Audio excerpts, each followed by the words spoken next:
देख रहे हैं नेक्स्ट 9 न्यूज।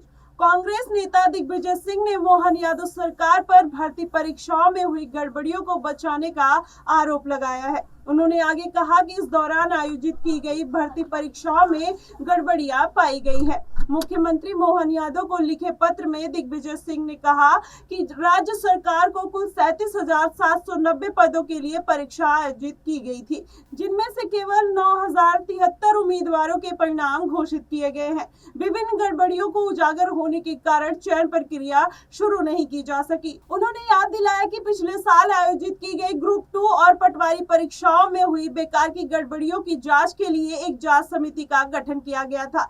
दिग्विजय सिंह ने कहा, जांच समिति को पिछले साल अगस्त तक अपनी रिपोर्ट सौंपनी थी। वहीं कांग्रेस नेता ने मुख्यमंत्री मोहन यादव से पिछले वर्ष आयोजित विभिन्न परीक्षाओं के परिणाम को घोषित करके युवाओं के भविष्य के बारे में चिंता जताई है और उन्होंने भर्ती प्रक्रिया को शुरू करने की अपील करी है। उन्होंने कहा कि मैं सीएम से अनुरोध करता हूं कि वो उन लोगों को सजा दे जो राज्य के लाखों युवाओं के भविष्य को बर्बाद करने में शामिल थे।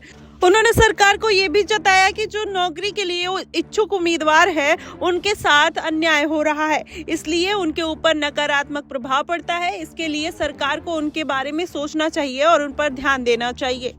उन्होंने कहा, जहां मध्य प्रदेश की ओर लगातार बढ़ती बेरोजगारी के कारण युवाओं में व्याकुलता है, वहीं परीक्षाओं के परिणाम नहीं आने पर भ्रष्टाचार के कारण नियुक्तियों पर रोक लगा दिए जाने से प्रदेश के बेरोजगार युवक भारी हताशा का सामना कर रहे हैं। युवाओं में आत्महत्या की भावना विकसित हो रही है, जो बेहद दुखद की बात है।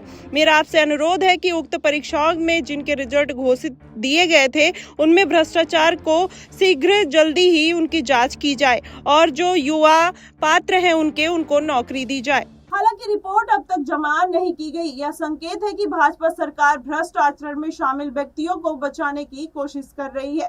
पिछले साल पटवारी परीक्षा में गड़बड़ियां उजागर होने के बाद तत्कालीन मुख्यमंत्री चौहान ने भर्तियों पर रोक लगा दी थी और मामले की जांच के लिए पिछले साल जुलाई में एक सेवानिवृत्त न्यायाधीश की रेख देख में एक जांच समिति का गठन किया गया था।